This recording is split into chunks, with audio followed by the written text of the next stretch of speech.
No prep, no solid plan. Spins a yarn, recants a tale. The esoteric approach won't fail. Tune in, it's time for Common Man. Common Man, Common Man. Charms the housewives like no one can. What'd you shoot? Where'd we play? Non-stop nonsense on deck today. Tune in, it's time for Common Man. Yes!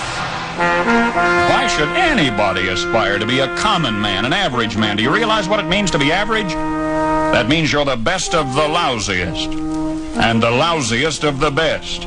Now, if we demand more and more for producing less and less, while the have-not nations encourage and inspire and indeed require hard work and maximum effort, if we deify the common men while they encourage and reward the uncommon ones, well, the end result of such a lopsided race as that is too obvious to require elaboration. I mean, it's like, hello?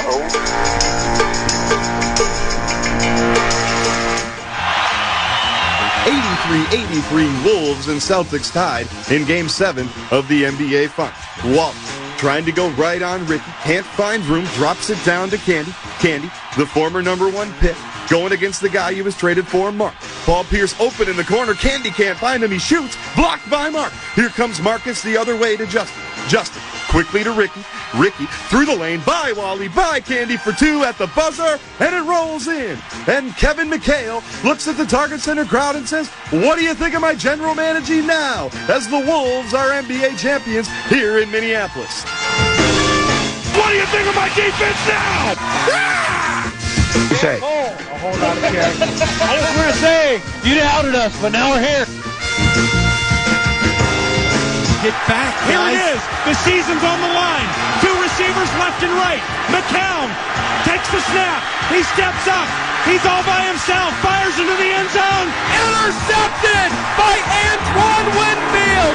20, 30, and we'll see you tomorrow night. 50, 40, 30. Do you believe in miracles? Yes! Touchdown, Vikings!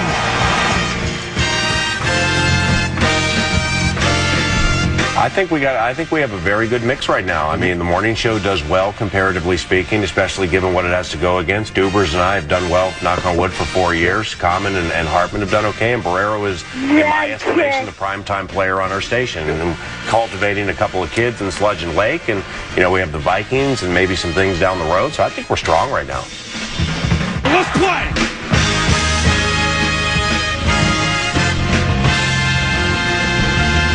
You know, sometimes when you practice, you'll set up chairs. You know, and you run through chairs just to show zones and stuff. The Viking defense looks like it's chairs. He's the clown from Brown. He's the fourth in the North. This is the Common Man, Dan Cole. And the Grum begins in 5. Well, actually 3, but 5 sounds like more than 4. Greetings, good afternoon, and ack-ack-a-dack, and dack-dack-ack to you and yours. And it's a FedEx Friday, and the reason we call it that is because it's a FedEx Friday when the host absolutely positively has nothing prepared for today. And I got nothing.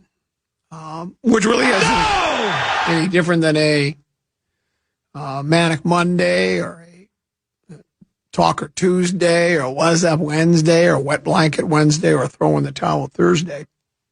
But we are here until 3 o'clock. This is a momentous day. Another microphone change in Studio A. It sounds so good. Is an RE320. Dynamic cardioid. Do you have any idea? Now it's not a Neumann. Neumann, for those that don't know, we, for the longest time, had a Neumann BCM 104, which is literally one of the best broadcast microphones in the industry. I mean, some of the greatest songs that have ever been recorded, most have been done on a Neumann microphone. It is basically the cat's meow. It's #1 top of the heap. It is the Cadillac. And that was an old guy thing, you know. When something was the best of something, it was always the Cadillac of talk show hosts. That wouldn't be me. That would be somebody else. But the Cadillac of this, the Cadillac of golf courses, the Cadillac of restaurants. Neumann's are the Cadillac of broadcast place. But how good does this sound? They finally listened to us, too, didn't they? Well, we should be able to go back to the Neumann now. We switched mics thinking it was the mic that was the issue. But we ended up having the same issue. Now they rebooted it. It looks like they took off that little screen on top of it. If you remember, I suggested it was the metal windscreen. Because remember when I would go I push it there, and you could hear it. I thought it was the screen as well, but but the smarter people dismissed us. Well, the problem with going back to the Neumann is because we don't know if Big Ticket is still going to take his Lysol wipes and soak it down. That was the problem with the Neumann. We had no issues with the Neumann, and I was guilty for assisting in burning out the first microphone because you would take the Lysol wipe and you'd rub it on like this, and then all that Lysol disinfectant liquid would leak into the mic. An engineering guy just says, "You guys ruined the microphone," and I said, "I will never let it happen again." But I guess the word didn't trickle down to Big Ticket. Or trickle up, whatever the case may be, up, down, lakefront influence, and out.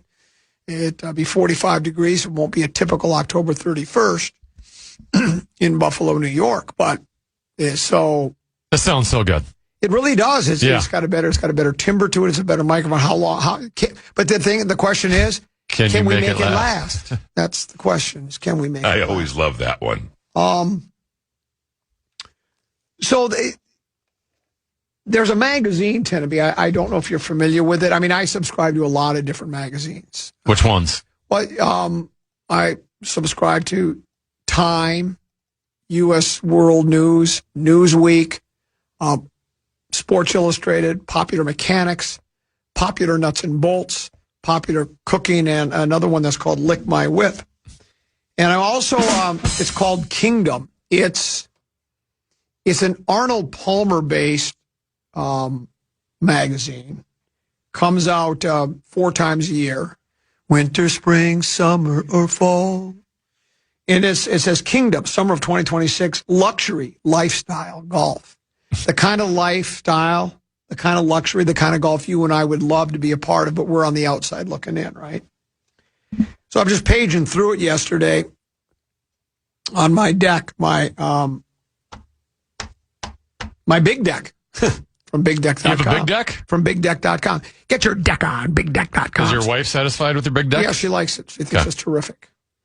So, the club collection, summer edition, talking about some of the great golf clubs. For this issue's club collection, we headed to 3 elite private courses that offer ways for non-members to play. Ooh, tell me more, oh frantic one. The Montecito Club, the Emerald of the American Riviera. Jack Nicklaus. It's a Jack Nicklaus signature golf course. He came in and did I think a redesign on it. I don't know if he originally made it, but anyways. So, founded in 1918, Montecito Country Club, as it was previously named, was one of California's first golf courses. Yeah, see, Nicklaus redesigned it. The Nicklaus redesign was part of a $120 million transformation of the club led by Beanie Babies founder Ty Warner, the Beanie Babies guy. Think about it. He became a multi-millionaire by creating something called Beanie Babies. Remember the Beanie Babies? Oh, yeah. They were huge. Huge. Well, they were actually really tiny. They were like little Beanie Babies. They weren't big. Babies are small. More than just a golf club. The property now has amenities that span everything from an ocean view pool complex and tennis and pickleball courts to a batting cage, a bowling alley, and a turf sledding hill. The intricately restored Moroccan-style clubhouse is home to a movie theater, multiple dining venues, and more. While highly exclusive, how exclusive? Highly exclusive. Montecito offers a way in for non-members. Guests of the nearby San Ysidro Ranch, a beloved hideaway steeped in Hollywood history that's also owned by Beanie Babies guy, can book a day on the course through the hotel. So I'm thinking, okay, well, maybe that's my in. Maybe book a hotel stay at San Ysidro Ranch. So I Google it. Nightly rates at San Ysidro Ranch in Montecito, California range from $2,495 to $10,000 plus. Timmy, I didn't say weekly, monthly, yearly, nightly. You've got to be kidding me. Nightly rates at San Ysidro Ranch in Montecito, California range from $2,495 to $10,000 plus, depending on the cottage or suite. All room rates are inclusive of meals and cottage side parking. So you get to park right next to your cottage. They give you that. You got that. And it includes the meals. Can you eat $10,000 worth of food? I always love that one. Think of how much you would, if you really wanted to take advantage of it, Tennessee, just think you just eat until you were just gorged, till you were just stuffed. Until you were Kevin gorged. Other experiences and fees include afternoon tea, $65 per person. For tea? I'll have some afternoon tea. Well, Tennessee, it's not just tea. It's not any tea. Plus, someone will come up to you and they'll have that little napkin over their arm as they're serving it to you. Then you know it's special when waiter guy's wearing his little white waiter jacket with the little collar, and then he has a white towel draped over his arm, right? And he's serving you your tea. 1 lump or 2? Tammy, are you a 1 lump or 2 guy with your tea? 2. Yeah, and I'm 1. That's where we're different. I don't like it too sugary. Roma's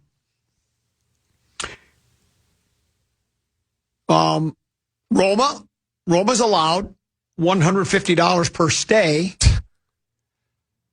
That seems like the most reasonably priced thing. For the Pampered Pet Program. It's a Pampered Pet Program. You know what the Pampered Pet Program includes? Treats in a bowl. Lucky.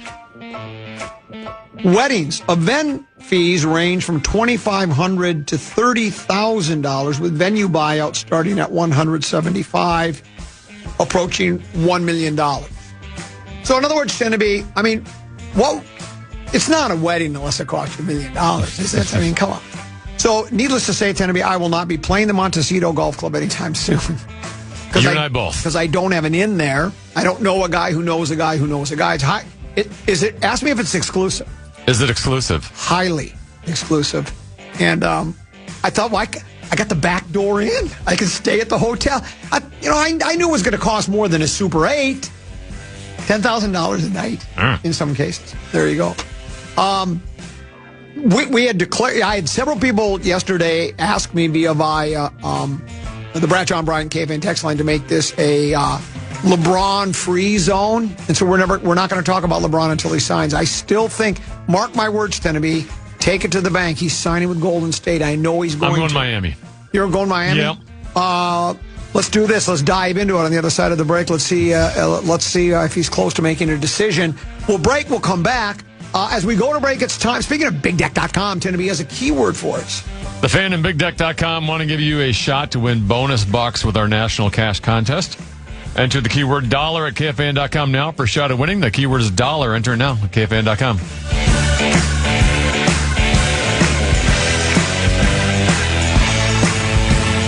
Another epic.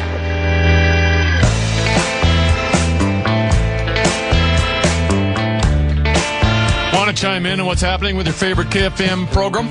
Well, make your voice heard on the Bradshaw and Bryant text line.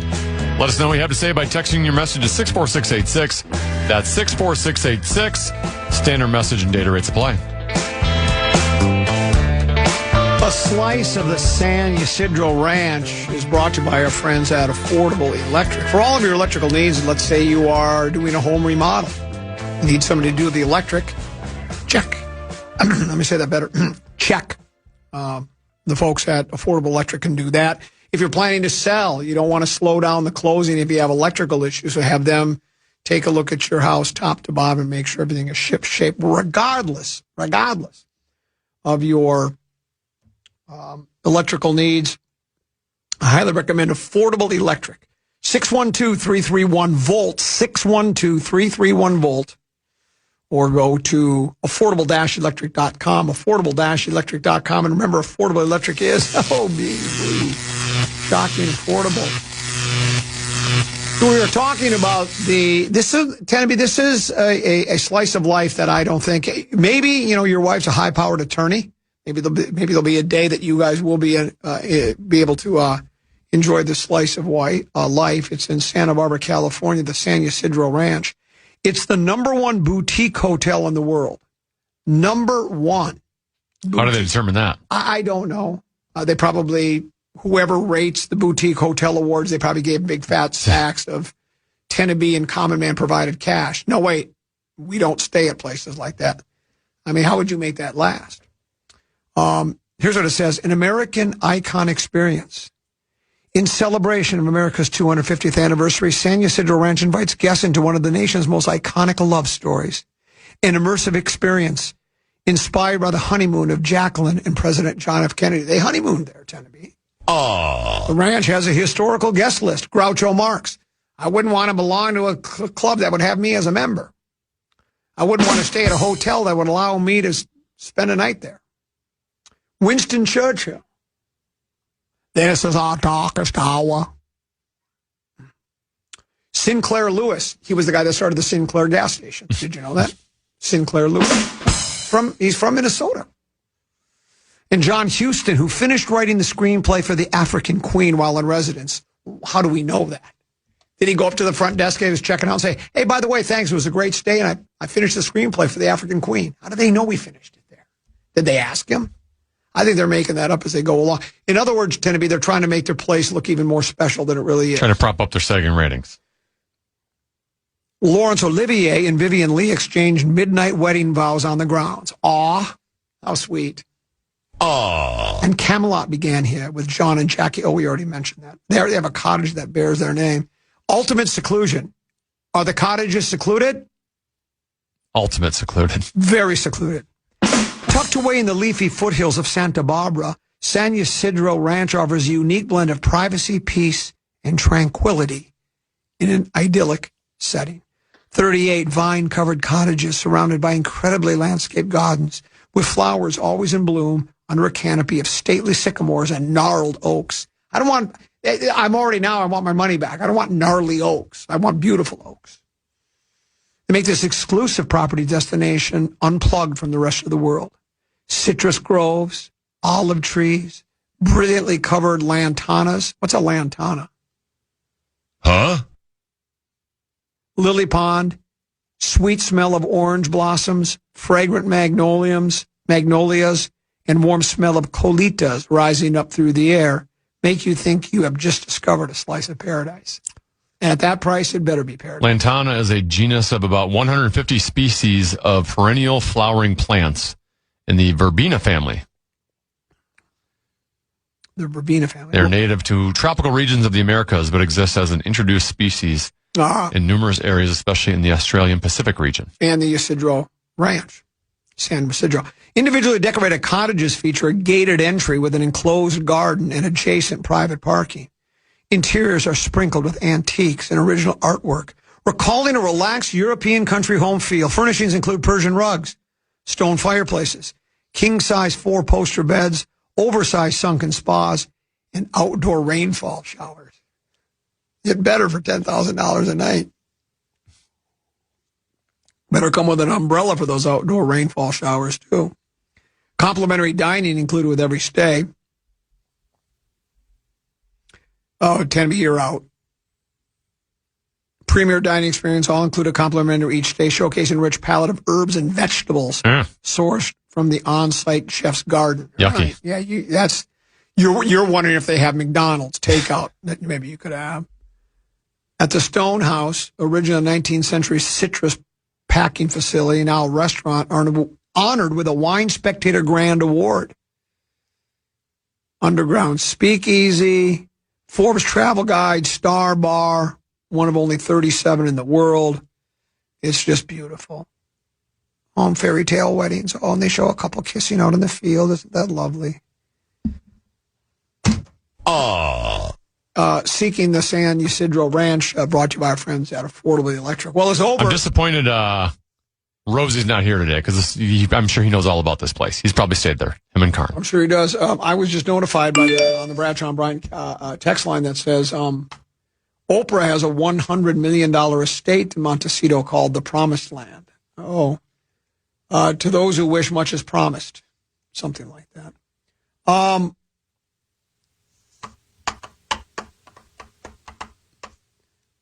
This one says,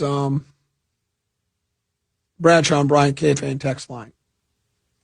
Says, classic comment, not even bothering to look at the front page sports before the show. Well, yeah, why would I? Did anything happen? I mean, what possibly could have happened that I would care about?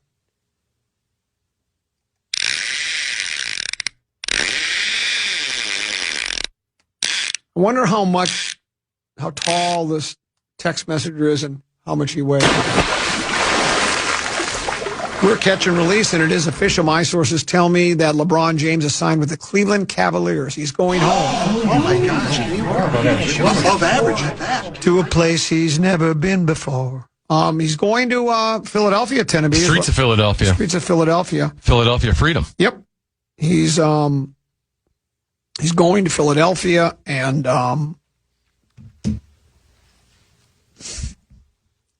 let us know it wasn't here 2 days ago. Yeah. Ant said, I saw the list, we ain't on it. Some people thought maybe that was a ruse, try to throw people off the scent.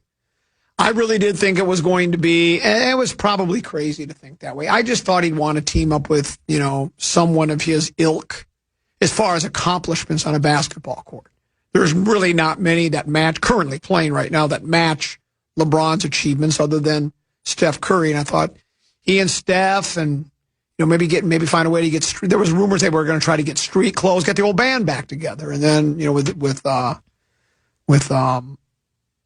I can't remember the name of the goofy guy that plays for Golden State. Draymond Green. Draymond Green. But no, he decided to go to Philadelphia. And that really actually makes a little bit more sense because everybody thought maybe he'd go back to Cleveland or they'll go to Miami again. He's been there, done that, right? I've been there, done that. So, which would, again, I guess. And Philly's probably a better chance for him to win. Yeah, well, you've got Joel Embiid there, the guy they just got from Boston, right? Jaylen Brown. And is it Edgebridge, Towbridge, London Bridge, some bridge guy that I hear is really, really good. Embridge, he apparently is good. I mean, it's and then what the hell's the name of the other guy? Tyrese Maxey. Tyrese Maxey. You put those five together on the floor at the same time. That's, I don't know, that looks pretty good. Well, especially with how cheap LeBron is doing this for. What? Oh, they have numbers with it. What are they? It's like 2 years, $8 million. Yeah.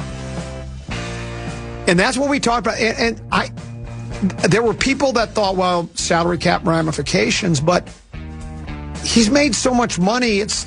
I know the ego as well. I'm LeBron James. I should make a boatload of money. Some of these guys get to the point where the money doesn't matter anymore, right?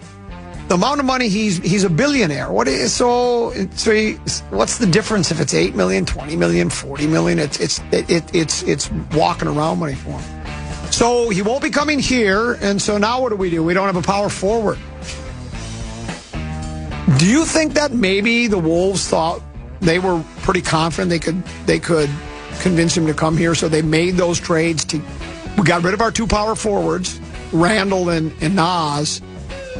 To leave it open for him? To leave it open for him, and then we got the rug pulled out from under us. Now what do we do? I don't know.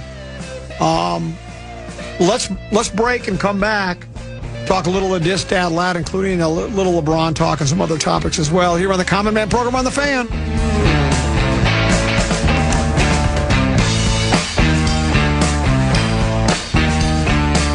The Common Man.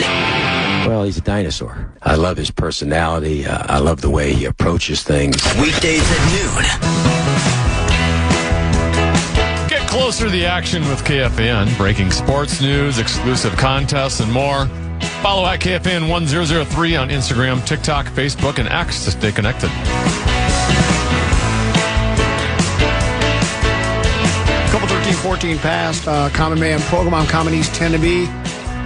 Lil B, feminine touch to the program at 1 o'clock. We'll do a couple of segments with Lil B, and then program password. Nash is in. National Treasure, Paul Allen, Barney the Purple Dinosaur, along with Mike Grimm.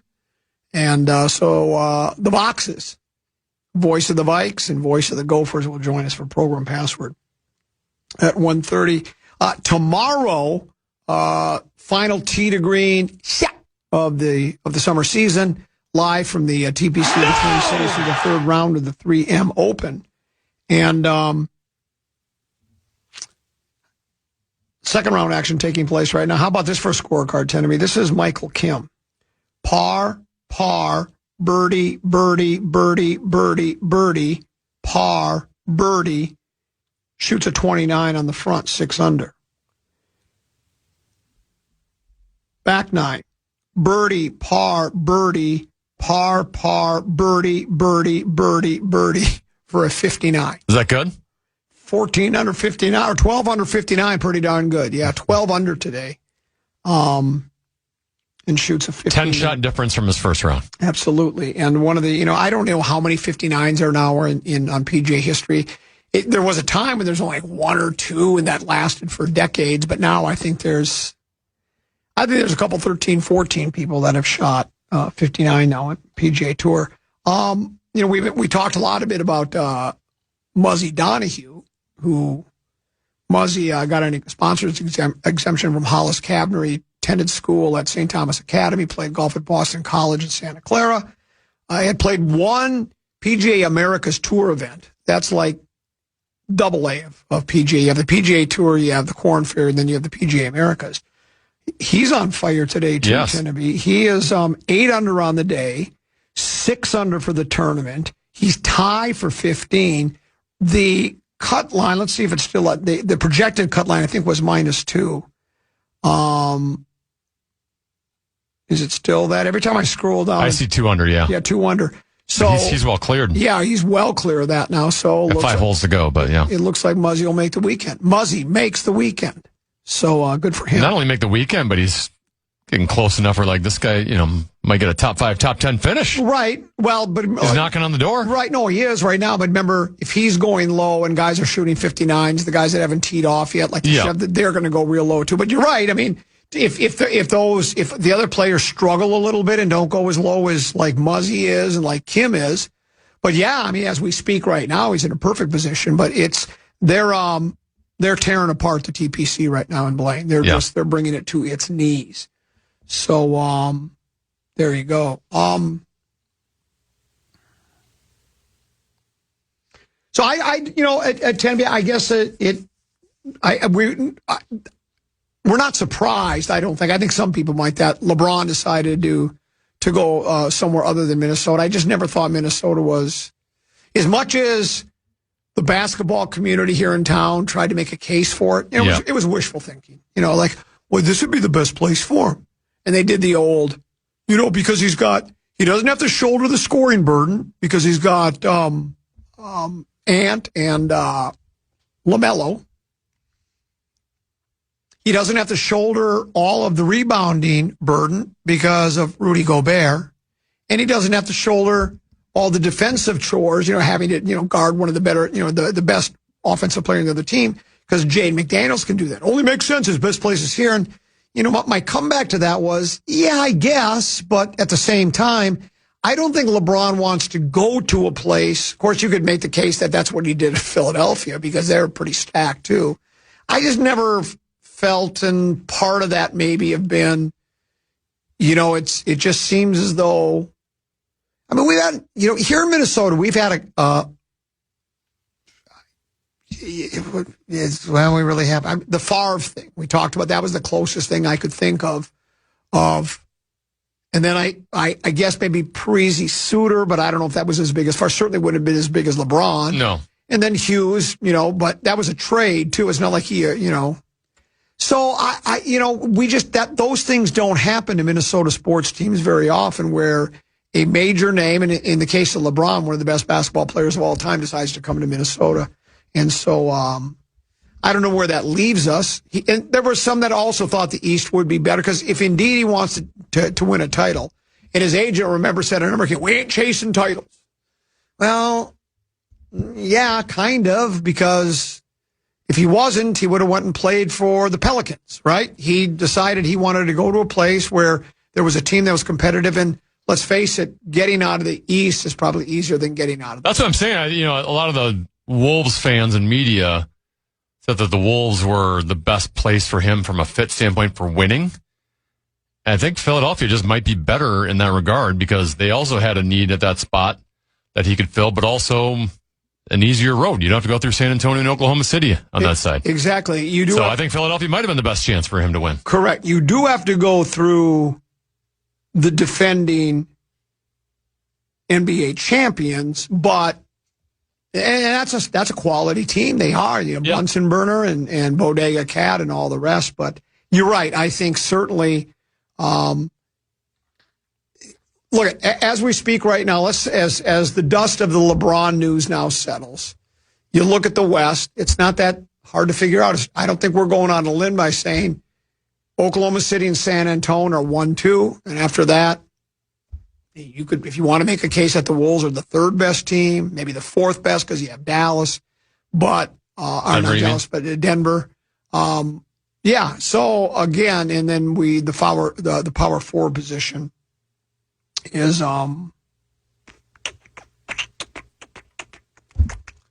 there's a big hole there for us right now, and how they fix that remains to be seen. Another one of those list radio things here on a Friday. NFL ranking NFL contenders by backup quarterback situations. It's going to be by the backup quarterback situation, and that. The way that the NFL has changed the rules over the years to protect the quarterbacks, and we know why, for good reason. They're the guys that, fantasy football, those are the players that make the big plays. Your quarterback's your most important position. All the eyes are tuned to the NFL because that's you want to. So, roughing the passer penalties, it's much easier for a quarterback to get through an entire season. However, as you know as well as I do, tend to be when you lose if you lose your starting quarterback for any length of time, it can spell trouble for you. They have Buffalo 16. They've got Josh Allen, but their backups are Kyle. As I name these backups, I want you to tell me if you've ever heard of any of these guys. Kyle Allen, is that his brother? I've heard of him, but couldn't tell you much about him. Shane Buechele? No idea. I have no idea who he is. The Lions at 15, after Jared Goff, it's either going to be Teddy Bridgewater or Luke Altmaier. What happened to Hendon Hooker? Is he not there anymore? They traded him. They either traded or released him. Teddy Bridgewater, if you got to go, and there was a time I thought Teddy had a chance to be a really good quarterback. Didn't work out for him. Matter of fact, didn't he? Oh, that injury. Yeah. A devastating injury. Yeah, and then didn't he? He retired for a while, right? Yes. He was coaching high school football. The Chargers at 14, they got Herbert, and then their backups are Trey Lance and DJ Uiagalelei, Uiagaleleixyz. Lance is the kid that he's one of us. One of us was drafted by San Francisco. Traded like 3 first-round picks to move up to get him. Correct. And then he did not see too much of the field. Cowboys at 13. Dak Prescott. You ever heard of Joe? Oh, Sam Howell's on that club. He played for us. He's on there now, huh? Sam Howell's on the team, and you wonder. We didn't think enough of Sam to keep him on as a third stringer, but he's still working. He's playing for Dallas. Green Bay has Jordan Love as their starter. Of course, the backups are Tyrod Taylor, Kyle McCord, and Kyron Drones. Tyrod's been around the block, has had some starting spots. He's a quality backup. Denver at 11. Bo Nix at starter. Jarrett Stidham is your backup quarterback. Started the NFC Championship. AFC Championship game. He did start the AFC Championship game. Sam Ehlinger is your third on the list. I have heard of him. Yeah, you have. I'd not.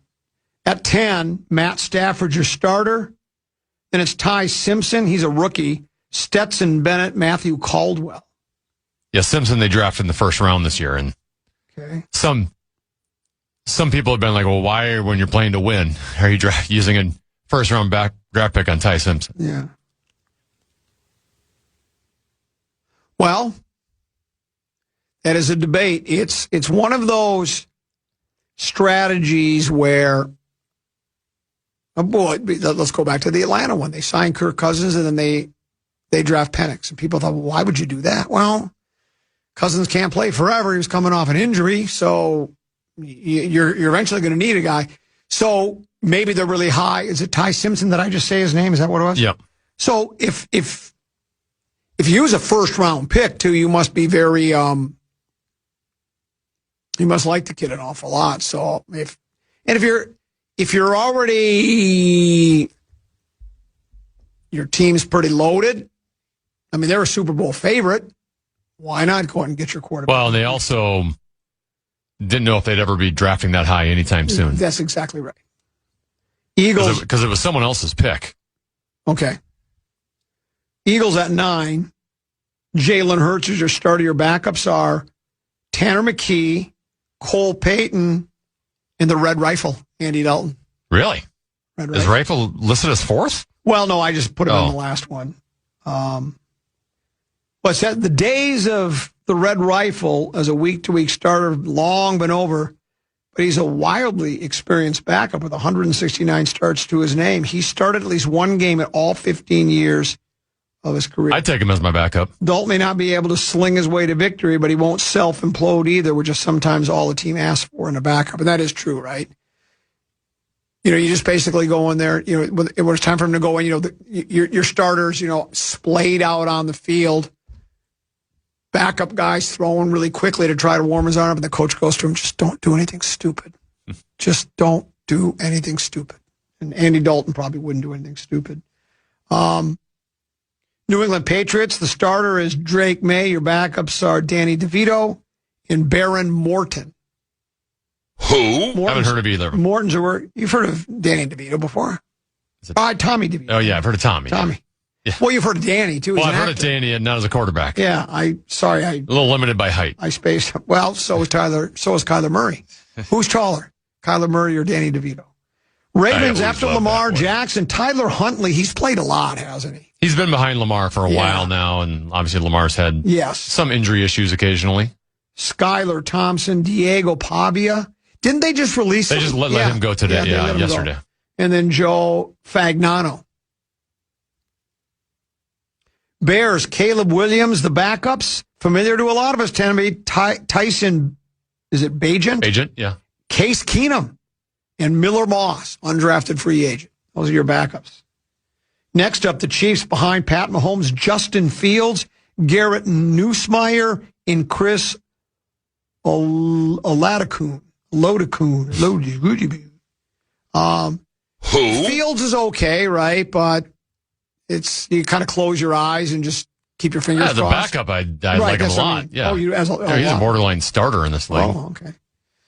Seattle Seahawks, Sam Darnold. After that, it's Drew Lock and Jalen Milroy.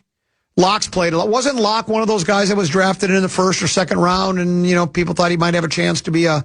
He started with Denver. He wasn't a first-round pick, but I do think he was a second- or third-round pick. He was Denver's starter for a stretch, and then they moved on. Cincinnati is your third. You know, as far this whole list is saying of the contending teams, which has the best. They still have Browning? No, but they have Joe Flacco. Ah, that's right. Joe Flacco, Josh Johnson, and Sean Clifford. The Texans, C.J. Stroud and Davis Mills and Graham Mertz. I've never heard of David Mills or Graham Mertz. Davis Mills did start as a rookie for them. Okay. I believe he was a second or third round pick. He started his rookie year. And then, you know, they were so high up in the draft, they were able to get like C.J. Stroud the following season. So they've just had him on roster ever since. Davis Mills, I think we saw him. Was that the preseason last year against the Vikings, or did we actually play Houston where he started? I think the Vikings played against him at some point in the last year or so. He's all right. I would take, as a backup, I like him, and he's still relatively young enough. Your number one team of the contenders is the quarterback position. Your soon-to-be big game champion Minnesota Vikings. They have starter Carson Wentz. So PA was right all along. They've been right in here. If he starts the first 6 games, they'll go 5-1.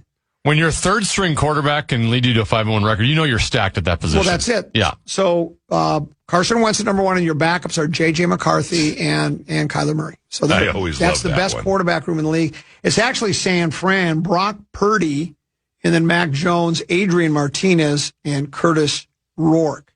I like what they write here. They say, if we're surprised no one poached Davis Mills, we have to be downright shocked that Mac Jones is still a backup after how he performed when Brock Purdy went down last year. That said, San Fran reportedly set a high asking price for the former first-rounder, which could explain why he remains in the Bay Area. Jones led the Niners to a 5-3 record as the starter, which kept them in the division race as well as in the hunt for the number one seed in the conference.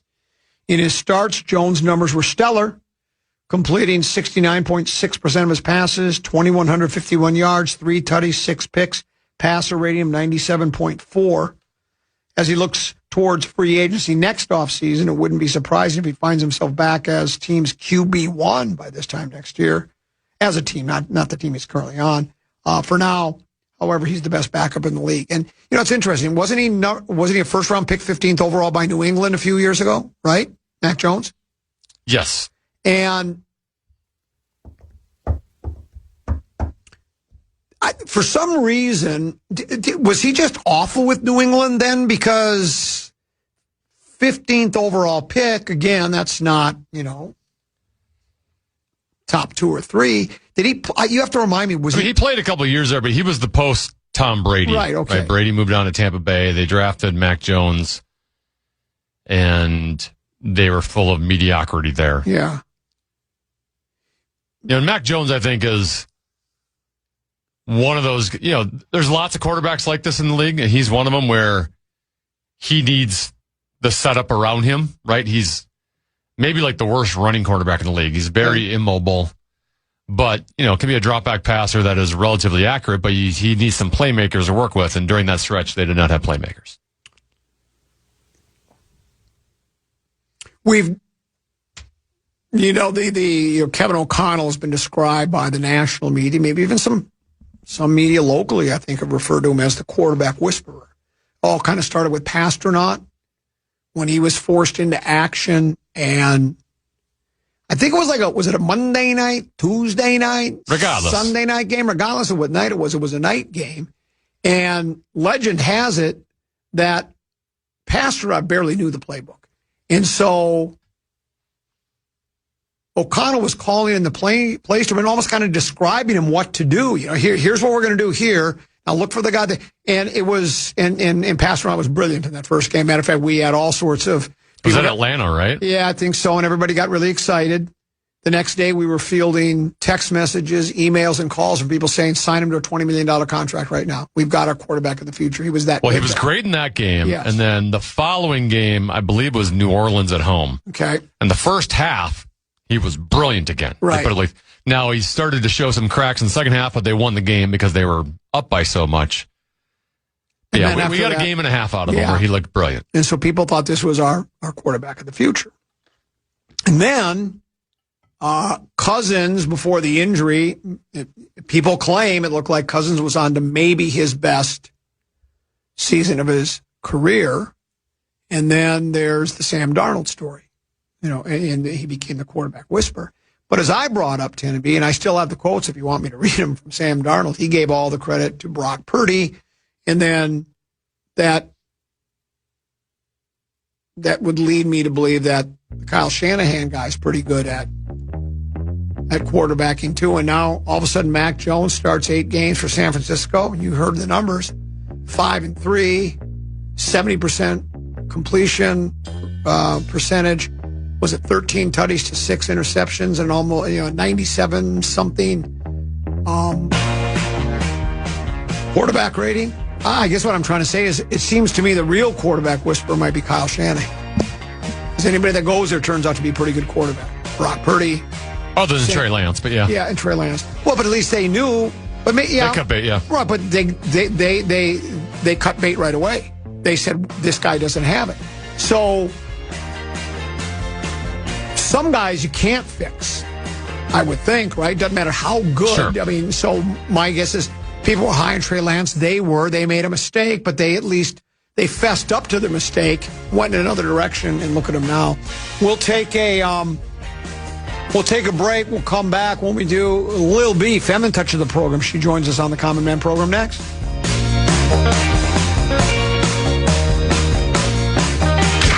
Lil B joins Common next on The Fan. The Fan. From the 1-800-ASK-GARY Traffic Center. This report is sponsored by